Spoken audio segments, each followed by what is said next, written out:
প্রিয় ভাইরা আমার, আল্লাহর নবী সাল্লাল্লাহু আলাইহি ওয়াসাল্লাম এই সমস্ত বিপদ আপদ অশান্তি থেকে মুক্তির জন্য 3টা আমলের কথা বিশেষভাবে বলেছেন। জোরে বলেন, কয়টা? 3টা। টাকা কামাবেন, উপার্জন করবেন, বাড়ি গাড়ি করবেন, সম্পদ করবেন, কিন্তু শান্তি পাবেন না যদি এই জিনিসগুলো মাথায় না রাখেন। শান্তি পাইতে হলে শুধু টাকার দরকার না, এই সমস্ত আমলগুলোরও দরকার আছে। আল্লাহর নবী সাল্লাল্লাহু আলাইহি ওয়াসাল্লাম কি বলছেন খেয়াল করেন। প্রথমে কোরআনুল কারিমে আল্লাহ তাআলা কি বলছেন, তারপর হাদিসে যাই। আল্লাহ রাব্বুল আলামিন সূরা বাকারার মধ্যে বলছেন, আল্লাযীনা ইযা আসাবাতহুম মুসিবা ক্বালু ইন্না লিল্লাহি ওয়া ইন্না ইলাইহি রাজিউন। বিপদ আপদ আসে কার পক্ষ থেকে?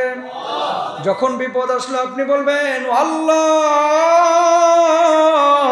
এই বিপদ আপনার পক্ষ থেকে এসেছে, আল্লাহ আপনি যে অবস্থা আমার রেখেছেন আমি সে অবস্থাতেই খুশি আছি।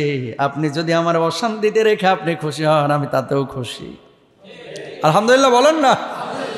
আল্লাহ আপনি যদি আমার ঠ্যাংটা ভেঙে দেন আমি তাতেও খুশি, কারণ আপনি আমার পরীক্ষা করছেন। আল্লাহ আপনি যদি আমার সুস্থ রাখেন আমি তাতেও খুশি। আল্লাহ আপনি আমার টাকা কম দিচ্ছেন তাতেও খুশি। আল্লাহ টাকা বেশি দিচ্ছেন তাতেও খুশি।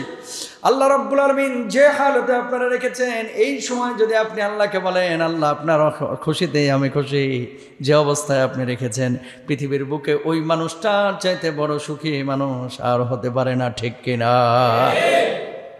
দুশ্চিন্তা থেকে বাঁচার জন্য 1 নম্বর বড় কাজ হচ্ছে, আল্লাহর নবী বলেছেন বেশি বেশি সাদাকা করো। সাদাকাতু তুরাদ্দুল বালা। আল্লাহর নবী বলেছেন বেশি বেশি সাদাকা যে করবে বিপদ আপদ থেকে আল্লাহ রাব্বুল আলামিন তারে রক্ষা করবে। 1 নম্বর কাজ হচ্ছে দান সাদাকা বেশি করবেন ইনশাআল্লাহ, বলেন। আবু উমামা রাদিয়াল্লাহু তাআলা আনহু বর্ণনা করছেন, রাসূল সাল্লাল্লাহু আলাইহি ওয়াসাল্লাম বলেছেন, সাদকার মাধ্যমে তোমাদের রোগীদের চিকিৎসা করো। তার মানে কি? আপনার বাবার ক্যান্সার হয়েছে, পেটের ব্যথা হয়েছে, হার্টে ব্লক হয়েছে, শুধুমাত্র ডাক্তারের পেছনে দৌড়ায়েন না, কিছু টাকা ফকির মিসকিনকে দেন এই উদ্দেশ্যে যে আল্লাহ আব্বার তো অসুস্থতা, আল্লাহ তুমি তারা সুস্থ করে দাও। এমনও হতে পারে এই দানের কারণে আপনার আব্বার হার্টের ব্লক আল্লাহ তাআলা ছুটাইয়া দিছে। জোরে বলেন।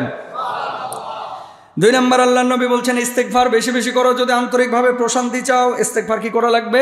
বেশি করা লাগবে। যদি বেশি ইস্তেগফার করেন অন্তরে শান্তি আসবে। এগুলো আসলে যারা করেন না এরা বুঝবেন না আন্তরিক প্রশান্তি যে কি জিনিস।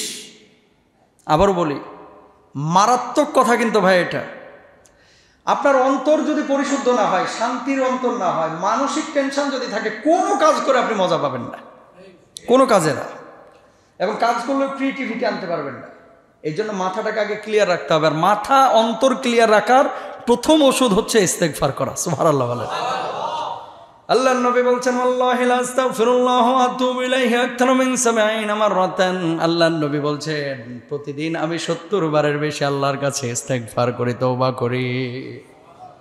নবীজির জীবনে কোনো গুনাহ ছিল না, তারপরেও ইস্তেগফার করতে 70 বারের বেশি। আপনার আমার জীবন গুনার মধ্যে ডুবে আছে, কিন্তু একটাবারও আমরা তওবা ইস্তেগফার করি না। আপনার আমার চাইতে কপাল পোড়া আর কেউ নাই। সুতরাং শান্তির জন্য ইস্তেগফার আমরা সবাই করব। বলেন আস্তাগফিরুল্লাহ।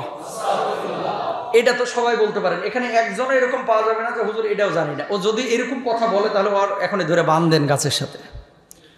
কথা বলেন না কেন? ওর মুসলমানের এই কাতারে থাকার কোনো যোগ্যতা নাই যদি এই কথাটা বলে যে হুজুর আস্তাগফিরুল্লাহ এটা আমি কেমনে বলতে হয় জানি না। আর বড় দোয়া বলা লাগবে না, আস্তাগফিরুল্লাহ এটা কি বলতে জানেন না। আর কিছু লোক আছে যে আস্তাগফিরুল্লাহ এই কথা বলে না, বলবেন আস্তাগফিরুল্লাহ। কি বেশি বেশি বলবেন ইনশাল্লাহ, বলেন। 3 নাম্বার, আরবরা সিগারেট খায়, ললিপপ খায় আর কি। সিগারেট চুষতেছে, টানতেছে, ধূমপান করতেছে, সিগারেটটা হাতে নিয়ে আল্লাহুম্মা সাল্লি আলা মুহাম্মাদ ওয়া আলা আলি মুহাম্মাদ। শোনেন, সর্বাবস্থায় যদি দরুদ শরীফটা আপনার মুখে চলমান থাকে, শান্তি কোথা থেকে আসবে আপনি টেরও পাবেন না। আল্লাহু আকবার। আরবে এটা কিন্তু খুব প্রচলিত বিষয়। 2 জনে মারামারি লাগছে, আল্লাহুম্মা সাল্লি আলা মুহাম্মাদ বা দরুদ শরীফের কোনো বাক্য যদি বলে, অথবা আল্লাহ তোমাকে ক্ষমা করো, ওই ধরনের কোনো কথা যদি বলে, বিশ্বাস করেন মারামারি থামায় দেবে। এরা এত সম্মান করে আরবরা, কিন্তু আমাদের বাংলাদেশে এটা প্রচলন নাই। ইল্লাল্লাহ ইল্লাল্লাহ করতে করতে ফাল দিয়ে গাছের উপরে ওঠে, কিন্তু দরুদ শরীফটা বাসের মধ্যে পড়তে রাজি না। কথা বলেন না কেন? দরুদ শরীফটা বেশি বেশি পড়বেন ইনশাল্লাহ, বলেন। আরে পুরা দুরুদ পড়ার দরকার নাই তো, খালি বলবেন আল্লাহুম্মা সাল্লি আলা মুহাম্মদ সাল্লাল্লাহু আলাইহি ওয়াসাল্লাম। বলেন আল্লাহুম্মা সাল্লি আলা নবিয়িনা মুহাম্মদ, আল্লাহুম্মা সাল্লি আলা মুহাম্মদ বলবেন, বারবার বারবার বলবেন। সূরা ফাতিহাটা পড়বেন, লা ইলাহা ইল্লা আনতা সুবহানাকা ইন্নী কুনতু মিনাজ জালিমিন পড়বেন, হাসবুনাল্লাহু ওয়া নি'মাল ওয়াকিল এটা পড়বেন, তারপরে লা হাওলা ওয়ালা কুওয়াতা ইল্লা বিল্লাহ পড়বেন। আরেকটি কার্যকরী দোয়া দুশ্চিন্তা থেকে বাঁচার জন্য, এটা ভেরি ভেরি ইম্পর্টেন্ট এবং এটা এতটাই কার্যকরী, আমার কাছে যত মানুষ বলেছে হুজুর কি করব দুশ্চিন্তা থেকে বাঁচার জন্য, আমি এই দোয়াটা পড়তে বলেছি, পরবর্তীতে এরা এসে হাত ধরে বলছে হুজুর এটা মানসিক ডাক্তারের কাছ থেকে যা উপকার না পাইছি এই দোয়াটা পড়ে তার চাইতে বেশি উপকার পেয়েছি। বলো সুবহানাল্লাহ। দোয়াটা বড়, পারলে মুখস্থ করবেন, না হলে গুগল থেকে নামায় নেবেন। আল্লাহুম্মা, জোরে বলেন, ইন্নী আউযু বিকা মিনাল হাম্মি ওয়াল হাজানি ওয়া আউযু বিকা মিনাল আজজি ওয়াল কাসলি ওয়া আউযু বিকা মিনাল বুখলি ওয়াল জুবনি ওয়া আউযু বিকা মিন দলাআদ দাইনি ওয়া গলাবাতির রিজাল। দোয়াটা একটু বড়, এটা গুগলে পাবেন, বুঝছেন? দুশ্চিন্তা থেকে বাঁচার দোয়া যদি লেখেন এই দোয়াটা সবার আগে আসে। আর এক্সট্রা তো আমি অনেকগুলো দোয়ার কথা বলেছি। যদি দুশ্চিন্তা থেকে বাঁচতে চান এটা করবেন। সবাইকে আল্লাহ তাআলা আল্লাহ তৌফিক দান করুক, বলুন আমিন। সবশেষ ইয়া হাইয়্যু ইয়া কাইয়্যুম বিরহমাতিকা আস্তাগীস, এই দোয়াটাও পাঠ করবেন। আল্লাহ তৌফিক দান করুন। আসসালামু আলাইকুম।